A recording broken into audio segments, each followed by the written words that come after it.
നമസ്കാരം സർ. നിയമസഭയിൽ നിന്ന് ഇന്ന് നിയമസഭയിൽ നടന്ന ഒരു കാര്യത്തെക്കുറിച്ചാണ് നമ്മൾ ഇന്ന് ചർച്ച ചെയ്യുന്നത്. നിയമസഭയിൽ കെ.ടി. ജലീലിന്റെ പ്രസംഗം നീണ്ടുപോയപ്പോൾ എ.എൻ. ഷംസീർ അതൊന്ന് ഓർമ്മിപ്പിച്ചു. പ്രസംഗം നീണ്ടുപോകുന്നു എന്നുള്ളത്. ശേഷം അതവിടെ അവസാനിച്ചു എന്ന് നമ്മൾ കരുതിയെടുത്ത് നമുക്ക് തെറ്റി. കെ.ടി. ജലീൽ നേരെ പോയത് ഫേസ്ബുക്ക് പേജിലേക്കാണ്. ഫേസ്ബുക്കിൽ അദ്ദേഹം ഒരു ഒരു കുറിപ്പ് എഴുതിയിട്ടിട്ടുണ്ട്. ആ കുറിപ്പ് കണ്ടപ്പോൾ അക്ഷരാർത്ഥത്തിൽ ഒരു എമ്പുരാൻ ഫീവർ നിൽക്കുന്നോണ്ടാണോ എന്നറിയില്ല. എനിക്ക് അവസാനം എനിക്ക് തോന്നിയത് ആളറിഞ്ഞ് കളിക്കടാ എന്ന് എനിക്ക് തോന്നിപ്പോയി. പേഴ്സണലി അതൊരു പൊളിറ്റിക്കലി ഒരു ഇതുള്ളത് കൊണ്ടല്ല, എനിക്ക് അങ്ങനെ തോന്നിപ്പോയി. അപ്പം അക്ഷരാർത്ഥത്തിൽ നിയമസഭയിൽ ഇന്നുണ്ടായ ഈ ഒരു സംഭവത്തെ ശേഷമുള്ള കെ.ടി. ജലീലിന്റെ ഫേസ്ബുക്ക് പേജിനെ താങ്കൾ എങ്ങനെ നീതു, ഇത് വളരെ രസകരമായിട്ടുള്ളൊരു എപ്പിസോഡാണ്. നമ്മുടെ മുമ്പും നമ്മൾ ചർച്ചകളിൽ സംസാരിച്ചിട്ടുള്ള കാര്യമാണ് എങ്ങനെയാണ് ഒരു സഭയിൽ ആ സഭാധ്യക്ഷന്റെ അധികാര പരിധികൾ എന്തൊക്കെയാണ്, അത് ചോദ്യം ചെയ്യപ്പെടേണ്ടതാണോ, അദ്ദേഹം ഒരു റൂളിംഗ് കൊടുത്തു കഴിഞ്ഞാൽ അത് മെമ്പേഴ്സിന് ബൈൻഡിങ് അല്ലേ, എത്രത്തോളം സ്കോപ്പാണ് പിന്നീട് അതിൽ പ്രതിഷേധിക്കാനായിട്ട് നമുക്കുള്ളത് തുടങ്ങിയ കാര്യങ്ങൾ. ഏകാധിപത്യ പ്രവണതയോടുകൂടി സ്പീക്കർ പെരുമാറുന്നു എന്നൊക്കെ പലർക്കും വ്യാഖ്യാനിക്കാനായിട്ടുള്ള അവസരങ്ങൾ ഉണ്ടായേക്കാം.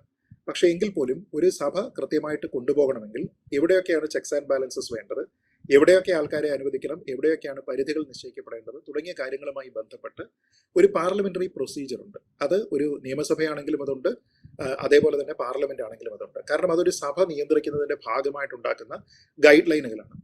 അപ്പൊ നമ്മൾ ഒരാളിന് അനിയന്ത്രിതമായിട്ട് എത്ര സമയം വേണമെങ്കിലും സംസാരിക്കാം എന്ന് അയാൾ വിശ്വസിക്കുന്നുണ്ടെങ്കിൽ അത് തെറ്റായിട്ടുള്ള ഒരു പ്രാക്ടീസാണ്. അതിനെ തിരുത്തേണ്ടതും കൃത്യസമയത്ത് ഇടപെടൽ നടത്തേണ്ടതും സ്പീക്കറാണ്. അതല്ലാതെ സ്പീക്കർ വെറുതെ ആലങ്കാരികമായിട്ട് അവിടെ ഇത്ര ഉയരത്തിൽ ഒരു കസേരയിൽ അദ്ദേഹത്തിനെ ഇരുത്തിയിരിക്കുകയല്ല. അദ്ദേഹത്തിന് കുറേയധികം ചുമതലകളുണ്ട്.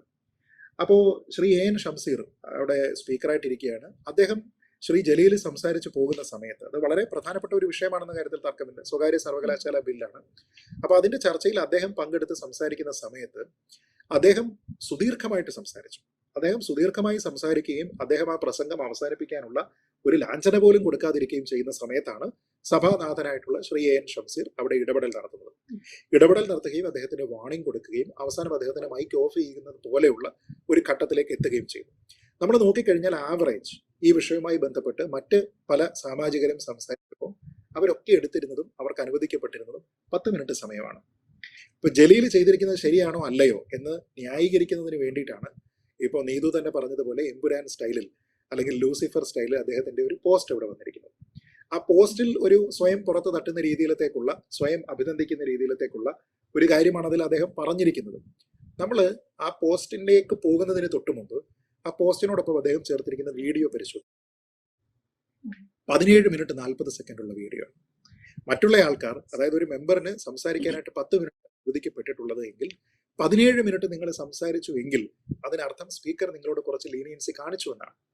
നിങ്ങൾക്ക് സംസാരിക്കാനായിട്ടുള്ള അധിക സമയം, നിങ്ങൾ സമയം അതിക്രമിച്ചു പോകുന്ന സമയത്ത് പോലും അതൊരു പ്രശ്നമല്ലാതെ കണ്ട് സ്പീക്കർ അത് അനുവദിച്ചു എന്നാണ്. എന്ന് വെച്ചാൽ സ്പീക്കറിന്റെ ഭാഗത്ത് നിന്ന് നിങ്ങളോട് ചേർന്ന് നിൽക്കുന്ന അനുഭാവപൂർണമായിട്ടുള്ള ഒരു സമീപനം അവിടെ ഉണ്ടായി എന്ന് വേണം മനസ്സിലാക്കാൻ. ഇനി ഇരട്ടി സമയത്തോളം നിങ്ങൾ എത്തുന്ന സമയത്താണ് സ്പീക്കർ ഇടപെടുന്നത് എന്നതുകൊണ്ടും അത് സ്പീക്കർ അവസാനം നിങ്ങൾ വഴങ്ങുന്നില്ല എന്ന് കണ്ടുകൊണ്ട് അദ്ദേഹം ആ ഒരു റൂളിങ്ങിന്റെ ഭാഗമായിട്ട് ആ മൈക്ക് ഓഫ് ചെയ്യേണ്ടുന്ന ഒരു സാഹചര്യം ഉണ്ടായിട്ടുണ്ട് എങ്കിലും നിങ്ങളെ തന്നെയാണ് കുറ്റം പറയേണ്ടത്, അല്ലാതെ സ്പീക്കറെ അല്ല. നിങ്ങൾ അവിടെ ചെയ്യേണ്ടിയിരുന്ന എന്താണ്? സഭയുടെ സമയം വിലപ്പെട്ടതാണ്. നിങ്ങൾക്ക് ആ വിഷയത്തിൽ അനുവദിക്കപ്പെട്ടിരിക്കുന്ന പരിമിതമായിട്ടുള്ള സമയത്തിനുള്ളിൽ നിങ്ങൾ ഹോംവർക്ക് ചെയ്ത് വന്ന് ആ 10 മിനിറ്റിൽ ഉൾപ്പെടുന്ന രീതിയിലത്തേക്ക് നിങ്ങളുടെ പ്രസംഗത്തിനെ ക്രമീകരിക്കുക എന്നുള്ളതാണ് നിങ്ങൾ ചെയ്യേണ്ടത്. അതല്ലാതെ ഇതൊരു മൈതാന പ്രസംഗമല്ല. മറ്റുള്ള ആൾക്കാർക്ക് ഇവിടെ സംസാരിക്കണം. ഓരോ സഭാംഗവും 140 പേരും 17 മിനിറ്റ് 20 മിനിറ്റ് എടുത്ത് ഇത് സംസാരിച്ചിരുന്നുവെങ്കിൽ ഇത് എത്ര സമയമെടുക്കുമായിരുന്നു? അതിനുള്ള സമയം അവിടെ ഇല്ല. ഈ ഒരു വിഷയം മാത്രമല്ല അവിടെ സംസാരിക്കേണ്ടത്, പരിഗണിക്കേണ്ടത്, ഡിസ്കസ് ചെയ്യേണ്ടത്, മറ്റുള്ള വിഷയങ്ങളുണ്ട്. അപ്പൊ അതുകൊണ്ട് നിങ്ങൾക്ക് അനുവദിക്കപ്പെടുന്ന സമയം എത്രയാണോ അതിനുള്ളിൽ നിർത്തി സംസാരിക്കാനായിട്ട് നിങ്ങൾ ശ്രമിക്കുക എന്നുള്ളതാണ് പ്രധാനം. ചിലപ്പോൾ 2-3 മിനിറ്റ് ഒക്കെ തന്നെ എക്സ്ട്രാ വന്നേക്കും. അതൊക്കെ തന്നെ സ്പീക്കർ നിങ്ങൾക്ക് അനുവദിക്കുന്നതാണ്. പക്ഷെ 7 മിനിറ്റും കഴിഞ്ഞതിന് ശേഷം നിങ്ങൾക്ക് വീണ്ടും വേണം എന്ന് പറഞ്ഞു കഴിഞ്ഞാൽ അത് തെറ്റാണ്. അപ്പോൾ ഇനി ശ്രീ ജലീലിന്റെ ആ ഒരു പോസ്റ്റിലേക്ക് വന്നാൽ അദ്ദേഹം പറയുന്നത് സുപ്രധാനമായിട്ടുള്ള വിഷയമാണ്. പറഞ്ഞു വന്നപ്പോൾ സമയം അല്പം നീണ്ടുപോയി എന്ന് അദ്ദേഹം പറയുന്നുണ്ട്. എന്ന് വെച്ചാൽ എന്തിന്റെ കാര്യത്തിലാണോ അവിടെ അദ്ദേഹം വിമർശന വിധേയനായത് ആ വിമർശനം ജസ്റ്റിഫൈഡ് ആണ് എന്ന് ശ്രീ ജലീൽ തന്നെ പറയുന്നുണ്ട്. ഇപ്പൊ 2 രീതിയിൽ ഇദ്ദേഹത്തിന്റെ ഈ പോസ്റ്റ് അദ്ദേഹത്തിനെതിരെ പ്രവർത്തിക്കുന്നുണ്ട്. ഒന്ന്, ആ പോസ്റ്റിൽ, ആ വീഡിയോയിൽ ആരെങ്കിലും കണ്ടിട്ടില്ല എങ്കിൽ അവർക്ക് മനസ്സിലാക്കാം 17 മിനിറ്റ് അദ്ദേഹം സംസാരിച്ചു. അതാണോ സാധാരണ അനുവദിക്കപ്പെട്ടിരിക്കുന്ന സമയം? അല്ല. അപ്പോൾ അത് പോസ്റ്റ് വായിക്കുന്നതിന് മുമ്പ് തന്നെ വീഡിയോയുടെ ലെങ്ത് പരിശോധിച്ചാൽ തന്നെ അത് അദ്ദേഹത്തിന് എതിരായിട്ടാണ്. അപ്പോൾ സ്വയം വെടിവെക്കുന്നതിന് തുല്യമായിട്ടുള്ള കാര്യം. രണ്ടാമത്തേത് അദ്ദേഹം പറയുന്നത് അല്പം നീണ്ടുപോയി എന്നത് അദ്ദേഹം സംസാരിക്കുന്നുണ്ട്. അത് കൺട്രോൾ ചെയ്യാനാണല്ലോ അവിടെ ഒരു ഗേറ്റ് കീപ്പർ എന്ന രീതിയിൽ ഒരാൾ അവിടെ ഇരിക്കുന്നത്. അപ്പോൾ അവിടെയും അദ്ദേഹം സ്വയം തെറ്റായിട്ട് പറയുന്നുണ്ട്. 3, അതൊരു ക്രിമിനൽ കുറ്റമായിട്ട് ആർക്കെങ്കിലും തോന്നിയിട്ടുണ്ടെങ്കിൽ സഹതപിക്കുകയേ വേണ്ടൂ എന്നാണ്. അതൊരു ക്രിമിനൽ കുറ്റമാണെന്ന് ആരും പറഞ്ഞിട്ടില്ല. സഭയുടെ ചട്ടവുമായി ബന്ധപ്പെട്ട് അവിടെ പാലിക്കപ്പെടേണ്ടുന്ന ഒരു ഡെക്കറമുണ്ട്. ആ ഡെക്കറം അവിടെ കീപ്പ് ചെയ്തിട്ടില്ല എങ്കിൽ അവിടെയാണ് റൂളിംഗ് വരുന്നത്. ആ റൂളിംഗ് വരുന്നത് ഒരു ക്രിമിനൽ കുറ്റത്തിലല്ലല്ലോ. സഭയ്ക്കുള്ളിൽ ആരെങ്കിലും ക്രിമിനൽ കുറ്റം നടത്തിയിട്ടില്ല എങ്കിൽ ഇപ്പൊ ഞാനൊരു നിയമസഭാ അംഗമാണ്.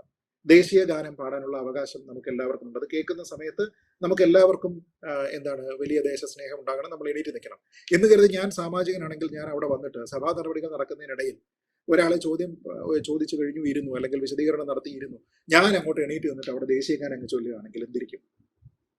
ഞാൻ അങ്ങ് പാടുകയാണ്. എന്നിട്ട് ഈ 53 സെക്കൻഡ് കഴിഞ്ഞ് ഞാൻ നിർത്തുന്നില്ല, ഞാൻ വീണ്ടും അതങ്ങ് പാടുക.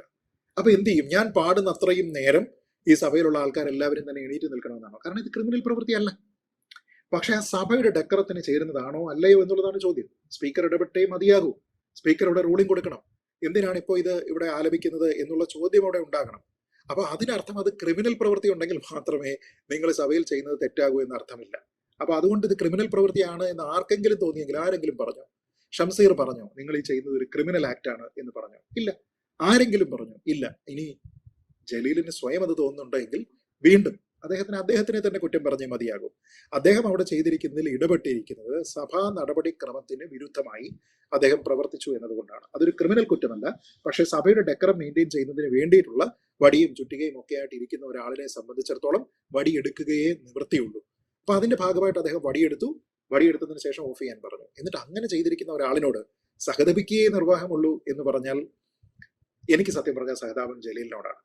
വളരെ സീസൺഡ് ആയിട്ടുള്ള ഒരു പൊളിറ്റീഷ്യനാണ്, ഒരു പൊളിറ്റിക്കൽ വെറ്ററിനാണ്, നിരവധി തവണ അസംബ്ലിയിൽ വന്നിട്ടുള്ള ആളാണ്, മന്ത്രിയായിരുന്നയാളാണ്. അപ്പൊ അങ്ങനെയുള്ള ഒരാളിന് സഭാ നടപടികൾ അറിയില്ല എന്ന് വന്നു കഴിഞ്ഞാൽ അതിന് അദ്ദേഹത്തിനോട് സഹതപിക്കുക എന്നുള്ളതല്ലാതെ മറ്റു മാർഗമില്ല എന്നുള്ളത് അദ്ദേഹം മനസ്സിലാക്കണം. പിന്നെ ഓരോ വിഷയത്തിലും സഭയിൽ ഓരോരുത്തർക്കും അനുവദിക്കപ്പെടുന്ന സമയം പോലും അവരുടെ പാർട്ടിയുമായി ബന്ധപ്പെട്ടതാണ്, ലിങ്ക്ഡ് ആണ്. എത്രത്തോളം സാന്നിധ്യം അവരുടെ പാർട്ടിക്ക് ഇവിടെ ഉണ്ട്. ജലീൽ ഒരു ഇടത് സ്വതന്ത്രനാണ്. അപ്പൊ അദ്ദേഹത്തിന് 10 മിനിറ്റ് സമയം കിട്ടുന്നുണ്ടെങ്കിൽ ആ 10 മിനിറ്റിനെ മാക്സിമൈസ് ചെയ്യുക എന്നുള്ളതാണ് പ്രധാനം. അതല്ലാതെ നമ്മളൊരു മൈതാനത്ത് ഒരു പ്രസംഗം നടത്തുക എന്ന രീതിയിലത്തേക്ക് നമുക്ക് ചെയ്യാൻ പറ്റില്ല. മഞ്ചേരിയിൽ കവലയിൽ പോയി നിന്ന് പ്രസംഗിക്കുന്ന രീതിയിലത്തേക്ക് നമുക്ക് ഒരിക്കലും നിയമസഭയ്ക്കുള്ളിൽ നിന്നിട്ട് പ്രസംഗിക്കാനായിട്ട് സാധ്യമല്ല. പിന്നെ അദ്ദേഹം പറയുന്നതാണ്, ഞാൻ നേരത്തെ പറഞ്ഞതുപോലെ, അദ്ദേഹം സ്വയം ബഹുമാനിക്കുന്ന, സ്വയം ആദരിക്കുന്ന ചില പ്രസ്താവനകൾ. ലീഗ് കോട്ടയായിട്ടുള്ള മലപ്പുറത്ത് നിന്ന് തുടർച്ചയായി 4ാം തവണ നിയമസഭയിലേക്ക് ഞാൻ എത്തി എന്നൊക്കെ പറയുന്ന സമയത്ത് അദ്ദേഹം സ്വയം കുറച്ച് ഗ്യാസ് അടിക്കുകയാണ്, അല്ലെ? സ്വയം ഞാൻ വലിയ സംഭവമാണ് എന്ന് അദ്ദേഹം പറയുകയാണ്. അതായത് ലീഗ് കോട്ടയാണ്, നിങ്ങൾക്ക് എന്നെ വേണ്ടി വന്നു, CPM-ന് എടുത്ത് സ്വതന്ത്രനായിട്ടുള്ള ഞാനാണ് മലപ്പുറത്ത് ലീഗിന്റെ ഈ അധീശത്വം എല്ലാം ഇല്ലാതെയാക്കിയത്. 4 തവണ വന്നു കേട്ടോ, ഷംസീർ അത്രയും വന്നിട്ടില്ല എന്നൊക്കെയുള്ള ഒരു താൻപോരിമയാണ് അദ്ദേഹം പറയുന്നത്. അതിനിവിടെ ഒരു സ്ഥാനവുമില്ല. നിങ്ങളുടെ എക്സ്പീരിയൻസ് നോക്കിയിട്ടല്ല നിങ്ങൾ സ്പീക്കർ സ്ഥാനത്തിരിക്കുന്ന ആളിനെ ബഹുമാനിക്കണോ വേണ്ടയോ എന്ന് തീരുമാനിക്കാൻ. സ്പീക്കർ സ്ഥാനത്തിരിക്കുന്ന ആൾ ആരായാലും അയാളോട് നിങ്ങൾ ബഹുമാനത്തോടുകൂടി സംസാരിക്കണം. അയാൾക്ക് ഒരു ദിവസത്തെ എക്സ്പീരിയൻസ് മാത്രമേ ഉള്ളൂവെങ്കിലും അയാളെ നിങ്ങൾ സ്പീക്കർ ആക്കിയിട്ടുണ്ടെങ്കിൽ അയാളാണ് അതിന്റെ ക്യാപ്റ്റൻ, അയാളെയാണ് നിങ്ങൾ അഡ്രസ് ചെയ്യുന്നത്. അപ്പൊ നമ്മുടെ രീതി അനുസരിച്ച് നമ്മൾ മാഡം എന്നോ സർ എന്നോ ഒക്കെ തന്നെ അഭിസംബോധന ചെയ്തുകൊണ്ടാണ് അവരെ നോക്കിയിട്ടാണ് നമ്മൾ സംസാരിക്കുന്നത്. അപ്പോ അദ്ദേഹത്തിനോടാണ് നമ്മൾ എല്ലാ കാര്യങ്ങളും പറയാനുള്ളത്. അപ്പോൾ നമ്മൾ 2 ദിവസം നമ്മളെക്കാൾ ഈ എക്സ്പീരിയൻസ് കുറവുള്ള ആളാണ് എന്ന് കരുതി നമ്മൾ അവിടെ വന്നിട്ട് ഡജർക്ക എന്ന് പറഞ്ഞിട്ട് സംസാരിക്കാൻ പറ്റും? ഇല്ല. സ്പീക്കറാണ്, ആ പദവിക്ക് ഒരു ബഹുമാനമുണ്ട്. ഇപ്പൊ നമ്മൾ പലപ്പോഴും സിനിമാ രംഗത്തെ ആൾക്കാരെ പറ്റി പറയാറുണ്ട്. മോഹൻലാലിന്റെ ഒരു സിനിമ സംവിധാനം ചെയ്യുന്നയാൾ നവാഗത സംവിധായകനാണെങ്കിലും മോഹൻലാൽ അദ്ദേഹം ഡയറക്ടർ സാർ എന്നാണ് വിളിക്കുക എന്ന് കേട്ടിട്ടുണ്ട്. അപ്പൊ അത് എന്തുകൊണ്ട് അങ്ങനെ വിളിക്കുക? സീസൺഡ് ആയിട്ടുള്ള, ട്രെയിൻഡ് ആയിട്ടുള്ള എല്ലാ ആർട്ടിസ്റ്റുകളും അങ്ങനെയാ ചെയ്യുക. എന്തുകൊണ്ടാണ് അത്? ഞാൻ 50 വർഷമായിട്ട് സിനിമയിലുണ്ട്, നീ ഇന്നലെ വന്നതല്ലേ ഉള്ളൂ, നിന്റെ ആദ്യത്തെ സിനിമയല്ലേ, അതുകൊണ്ട് ഉണ്ടാ കൊച്ചനെ എന്നേ ഞാൻ നിന്നെ വിളിക്കുള്ളൂ എന്നല്ല ആരും പറയുന്നത്. കാരണം ആ സിനിമയുടെ ക്യാപ്റ്റൻ ആ സംവിധായകനാണ് എന്ന തിരിച്ചറിവ് അവർക്കുണ്ട്. അപ്പൊ ഞാൻ പറയുന്നത് നമ്മുടെ സിനിമാക്കാർക്കില്ലാത്ത ഒരു തിരിച്ചറിവ്, നമ്മുടെ സിനിമാക്കാർക്കുള്ള ഒരു തിരിച്ചറിവ് എന്തുകൊണ്ടാണ് വളരെ സീസൺഡ് ആയിട്ടുള്ള ഒരു രാഷ്ട്രീയ നേതാവിന് എന്തുകൊണ്ടാണ് മനസ്സിലാവാത്തത് എന്നുള്ളൊരു പ്രശ്നമുണ്ട്. അദ്ദേഹം 4ാം തവണ നിയമസഭയിൽ എത്തിയിട്ടുണ്ടാകും. അദ്ദേഹം ലീഗ് കോട്ടയിൽ നിന്നായിരിക്കും വന്നിരിക്കുന്നത്, ലീഗുകാരെ പരാജയപ്പെടുത്തിയിട്ടായിരിക്കും. ഈ കോണ്ടെക്സ്റ്റിൽ അതിന് എന്താ റെലവൻസ്? നമ്മുടെ നിയമസഭാ ചട്ടങ്ങളിൽ എവിടെയെങ്കിലും എഴുതിയിട്ടുണ്ടോ മലപ്പുറത്ത് നിന്ന് തുടർച്ചയായി 4-ാം തവണ ലീഗ് കോട്ട ഭേദിച്ചെത്തിയിരിക്കുന്ന ആളിന് സഭയിൽ എത്ര നേരം വേണമെങ്കിലും സംസാരിക്കാം എന്നൊരു ചട്ടമുണ്ടോ? ഇല്ല, അങ്ങനെ ഒരു ചട്ടമില്ല. അപ്പൊ അതിന്റെ ഭാഗമായിട്ട് ലേശം ഉശിരി കൂടും എന്നൊക്കെ പറഞ്ഞു കഴിഞ്ഞാൽ ആ ഉശിരിനെ നിയന്ത്രിക്കുന്നതിന് വേണ്ടിയിട്ടും ആ കൂടിയ ഉശിരിനെ ഒരു മയപ്പെടുത്തി അതിന് പാകമായ ലെവലിൽ നിർത്തുന്നതിന് വേണ്ടിയിട്ടാണ് അവിടെ സ്പീക്കർ ഇരിക്കുന്നത്. അപ്പൊ ആ സ്പീക്കർ മക്കയിൽ ഈന്തപ്പഴം വിൽക്കുന്ന ആളാണ് എന്നൊന്നും പറഞ്ഞിട്ടോ അല്ലെങ്കിൽ ആരെങ്കിലും അങ്ങനെ മക്കയിൽ ഈന്തപ്പഴം വിൽക്കുന്ന ആളാണ് എന്നൊക്കെ പറഞ്ഞ് അപഹസിച്ചതുകൊണ്ട് ഒരു കാര്യവുമില്ല. ഒരുപക്ഷെ ഇത്തവണ ഇങ്ങനെയൊക്കെ പറഞ്ഞതിന്റെ പേരിൽ 10 മിനിറ്റ് 17 മിനിറ്റായി പോയ സമയത്താണ് സ്പീക്കർ ക്ലിപ്പിടുന്നതെങ്കിൽ ചിലപ്പോൾ അടുത്ത അവിടെ 12 മിനിറ്റ് ആകുന്ന സമയത്ത് ക്ലിപ്പിട്ടെന്നിരിക്കും. അപ്പോൾ നിങ്ങൾക്ക് അവിടെ സംസാരിക്കാനായിട്ട് സമയം വേണമെങ്കിൽ നിങ്ങൾ അവിടെയുള്ള ആൾക്കാരെ വെറുപ്പിക്കാതിരിക്കുക, സഭാ ചട്ടങ്ങൾ പിന്തുടരുക. അതിൽ ഷംസീറിനോട് ഒരുപക്ഷെ ഒരു രാഷ്ട്രീയ നേതാവായിരുന്ന സമയത്ത് എത്രയോ വിഷയങ്ങളിൽ കോർത്തിട്ടുള്ള ആളാണ് ഞാൻ. അങ്ങോട്ടും ഇങ്ങോട്ടും ഒരുപക്ഷെ ചർച്ചയുടെ ഒരു ഡെക്കറം എന്ന് പറയുന്ന വാക്ക് അവിടെയും പ്രസക്തമാണ്. ഡെക്കറം പോലും പോകുന്ന രീതിയിലത്തേക്ക് അദ്ദേഹം പലപ്പോഴും സംസാരിക്കുകയും അതിന് അതേ നാണയത്തിൽ തന്നെ മറുപടി പറയേണ്ടി വരികയും ഒക്കെ ചെയ്തിട്ടുണ്ട്. എന്ന് കരുതി എനിക്ക് അദ്ദേഹത്തിനോട് എന്തൊരു പെർപ്പച്വൽ ഹേട്രഡ് ഉള്ളതിന്റെ പേരിൽ ഞാൻ അദ്ദേഹത്തിനെ എതിർത്ത് ജലീലിനോടൊപ്പം നിൽക്കണം, അങ്ങനെയൊന്നുമില്ല. ഇവിടെ ജലീൽ ചെയ്തിരിക്കുന്ന തെറ്റും ഷംസീർ ചെയ്തിരിക്കുന്നത് ശരിയുമാണ്. അതുകൊണ്ട് ഈ വിഷയത്തിൽ ഷംസീറിനോടൊപ്പം നിൽക്കാനേ കഴിയുകയുള്ളൂ. കാരണം സഭയിലെ കാര്യങ്ങൾ തീരുമാനിക്കുന്നത് സഭാധ്യക്ഷനാണ്. ഇത് ജലീലിനെതിരെ മാത്രമൊന്നുമല്ല കേട്ടോ. ഇപ്പൊ കഴിഞ്ഞ ദിവസം നമ്മൾ കണ്ടതാണ് MP രാജേഷ് മന്ത്രിയാണല്ലോ. MP രാജേഷുമായി ബന്ധപ്പെട്ട് അദ്ദേഹം ഈ പ്രതിപക്ഷം എന്തെങ്കിലും ഒരു കാര്യം പറയുന്ന സമയത്തെല്ലാം എണീറ്റ് നിന്ന് അതിന് മറുപടി പറയാൻ നിന്നിരുന്ന സമയത്ത് ഷംസീർ പറഞ്ഞു, നിങ്ങൾക്ക് അങ്ങനെ തോന്നുന്ന സമയത്ത് നിങ്ങൾക്ക് എണീറ്റ് നിന്നിട്ട് അങ്ങ് മറുപടി പറയേണ്ട കാര്യമൊന്നുമില്ല. ഇവിടെ ഒരാൾ ഇരിപ്പുണ്ട്, ഇവിടെ ഒരാൾ ഇരിക്കുന്ന ആളിനോട് പെർമിഷൻ ചോദിച്ചതിന് ശേഷം ഗ്രാൻഡ് ചെയ്താൽ വേണം അത് ചെയ്യാൻ എന്ന് പറഞ്ഞിട്ടുണ്ട്. അപ്പോൾ ഇത് ഒരു കോട്ട തകർത്ത് വന്നിരിക്കുന്ന ആളിനോടല്ലല്ലോ ഈ പറഞ്ഞിരിക്കുന്നത്, ആണോ? പാലക്കാട്ട് നിന്ന് സഭയിലെത്തിയിരിക്കുന്ന ഫസ്റ്റ് ടൈം MLA ആണ് രാജേഷ്. അങ്ങനെയുള്ള ഒരാളിനോടാണ് പറഞ്ഞിരിക്കുന്നത്, മന്ത്രിയുമാണ്. അപ്പോൾ അങ്ങനെ നോക്കിക്കഴിഞ്ഞാൽ സർക്കാരിനെ സംബന്ധിച്ചിടത്തോളം CPM-കാരനായിട്ടുള്ള മന്ത്രിയായിട്ടുള്ള രാജേഷാണ്. സർക്കാരിന് കൂടുതൽ താല്പര്യം തോന്നണം. അങ്ങനെ നോക്കിയാൽ വ്യക്തിപരമായിട്ടും കൂടുതൽ താല്പര്യം ഷംസീറിന് അദ്ദേഹത്തിനോട് തോന്നണം. പക്ഷെ വടിയെടുത്തിട്ട് പറഞ്ഞു ഈ പറയുന്ന കാര്യത്തിലൊന്നും വേണ്ട. പക്ഷെ അതിനോട് രാജേഷ് പ്രതികരിച്ചത് എങ്ങനെയാണ്? രാജേഷ് പ്രതികരിച്ചത് ഈ രീതിയിലത്തേക്ക് ഫേസ്ബുക്ക് പോസ്റ്റ് ഇട്ടിട്ടല്ല. രാജേഷ് പറഞ്ഞത്, സാർ ക്ഷമിക്കണം, ഇനി മേലിൽ ഞാനത് നോക്കിക്കൊള്ളാം എന്നാണ് പറഞ്ഞത്. അതാണ് മര്യാദ. അപ്പൊ അത് പഠിക്കുക, അതിനനുസരിച്ചിട്ട് സ്വയം ഒരു പരിവർത്തനം ചെയ്യുന്നതിന് വേണ്ടി ശ്രീ ജലീലിന് നല്ല ബുദ്ധി ഉദിക്കട്ടെ എന്ന് മാത്രമേ ഈ വിഷയത്തിൽ പറയാനുള്ളൂ. ഷംസീറാണ് പൂർണ്ണമായിട്ടും ഈ വിഷയത്തിൽ ശരി.